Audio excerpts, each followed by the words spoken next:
Hello everyone. Today I am talking about labeling your quilts.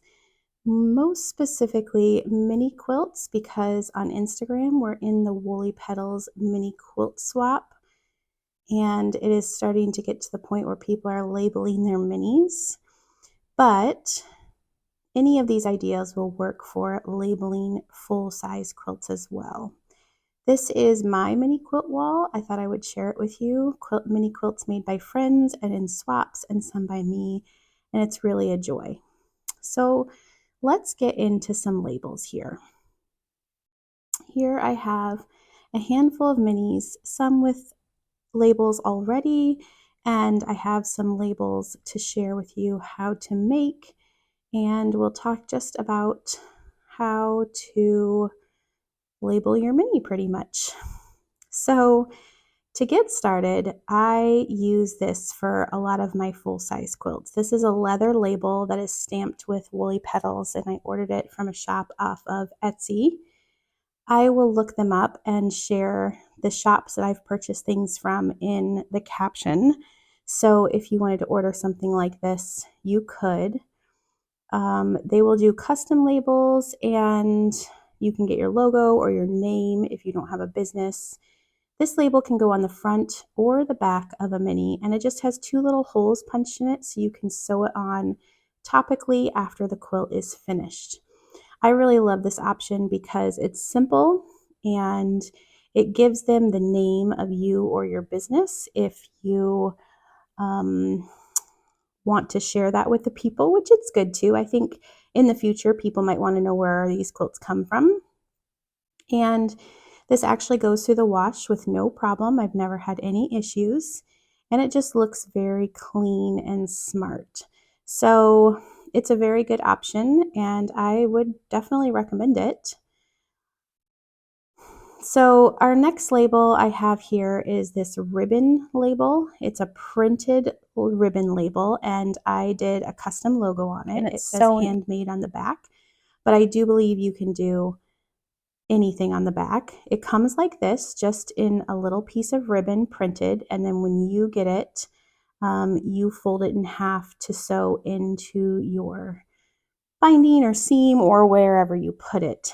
I originally purchased these for putting into pouches and putting into like stuffed animals or little taggies. I used to make those quite often, and that's more what I use them for now, but I do actually put them on minis as well because it's very easy to sew them in.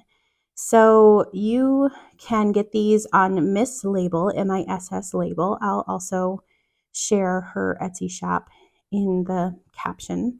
And you can have any of your logo or name or information you want printed on it.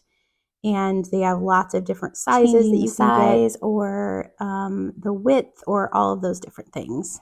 So how I attach them to a mini quilt is after I sew the binding onto the front with the machine, I just fold it in half and stitch it with the stitches right over the binding stitches. And then I can pull the binding over it and hand stitch the binding down, just making sure to go through the label and catch the back of the quilt. And of course, if you topically stitch your binding down with a sewing machine, you'll have no problem going through there. But having that be sewn on by the machine first gives it a little bit more durability.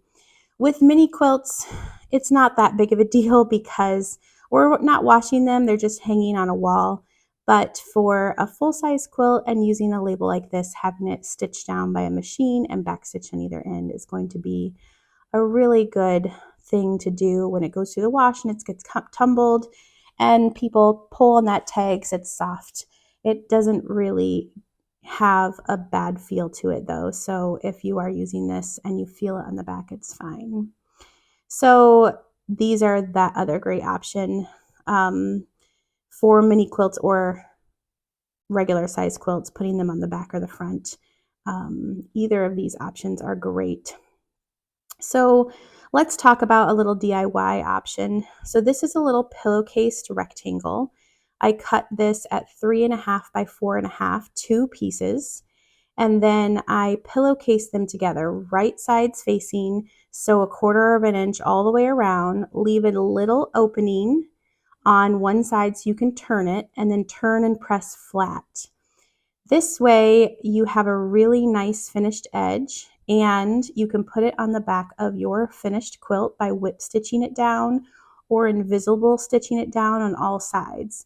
And the deal with this is you would either print or write your information on it. Your name, your swap name, your recipient's name, why you made it, stuff like that.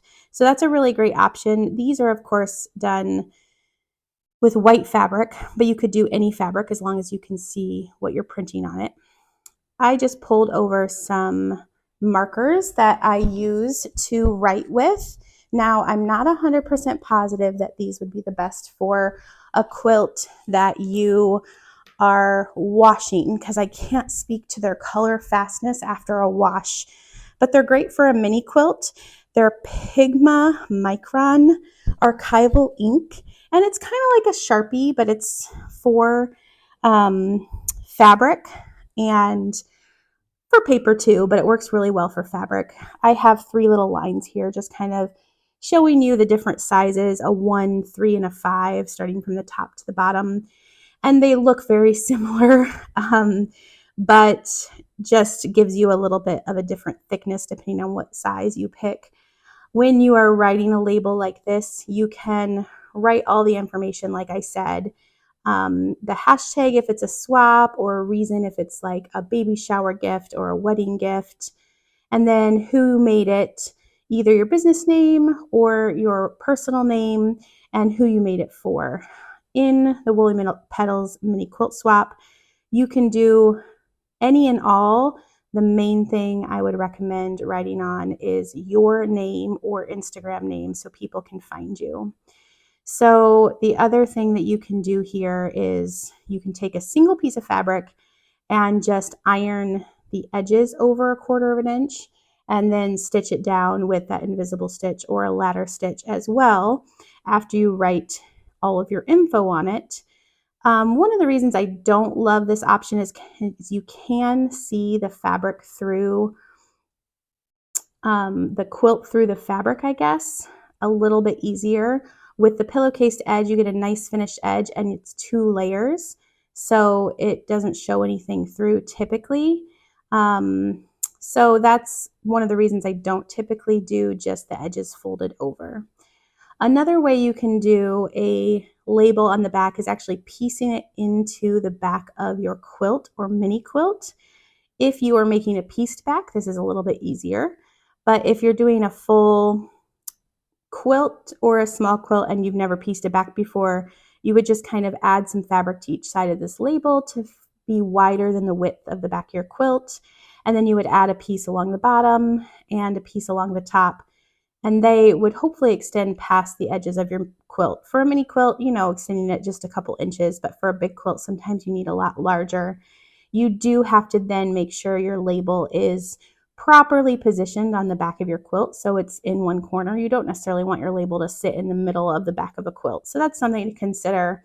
But it makes all your edges finished and it's on there. It's not coming off. So it's a good option if you are pre-planning or expect your recipient of your quilt to keep this forever. But the topically applied labels are a good option if you don't want to piece it into the back of your quilt. Okay, so another option you can use is a printable transfer option. So you can get these from a lot of different companies. This just happens to be the one that I had on hand.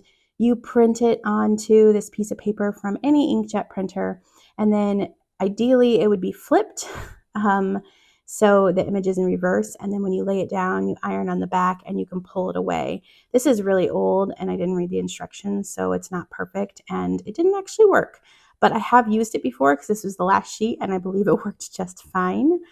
There are lots of different products like this, and also the option of vinyl that you can cut out with a Cricut So an iron-on transfer is a great option, and you can put that directly onto the back of your mini, or you can do it on a label that you have sewn and sewn down to the back of your mini quilt or full-size quilt as well. Another great option is doing an embroidered label, which takes a little bit more labor and is intensive, but is a really beautiful look for a mini quilt or a full-size quilt that's a keepsake. And you can do all the same type of information on a similar size label as these guys, but it's embroidered, and it just takes a little bit extra care and shows the extra love in your quilt. So some other things that we are going to look at here are some fun little embellishments for mini quilts or for full-size quilts.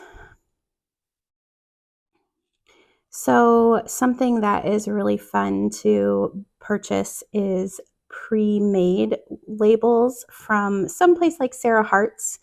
I think there's Kylie and the Machine. There's a handful of these brands now that have these really cute pre-made labels. This is like a little checkerboard one, and you sew it into the edge. There's hearts and little pictures and lots of different fun stuff.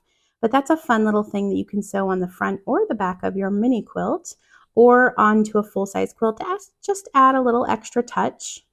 Some other things that are really fun might be patches. Now, I wouldn't necessarily do this for a full-size quilt unless you can have a patch made with your label on it, which would be really cool. But on a mini quilt, like I think adding this to this little spool quilt would be kind of amazing to have that little smiley face there. And this is something that you'll have to kind of play around with if you add any embellishments to your quilt, because you could topically sew this on. Some are iron on. You might want to do it before it's quilted or after, I'm not sure, but this is a fun little option for doing patches. You can see some other fun little patch options here that I've purchased. This is a mini quilt, an Anna Marie Horner pattern, and you could put a little patch in the middle of that heart that heart is hand stitched on. This is a really great patch. Petra Boaz, I may not have said that correct, but she's out of the UK, and I have some amazing little patches from her. I just grabbed a couple to show you. But it's just a really fun little thing that you could do for a mini quilt and even a big quilt. I've seen lots of people embellish quilts. And again, if you could get a patch made with your label, that would be really cool, I think. But, you know, going the more simple route of the ribbon labels or a DIY written label is a great option as well. So there's a lot of different label options for you, and I am sure there are plenty more out there. I would love to hear in the comments how you label your quilts, if there's a special place you order from, or what materials you use for writing or DIYing a label. And everybody can check out the comments too, because I think there's so much more than just this. But I hope I gave you a little glimpse at what you can do to make your mini extra special and your full-size quilt, and to make sure that it's labeled properly so people years from now can find you again and remember who made them the amazing quilt they have.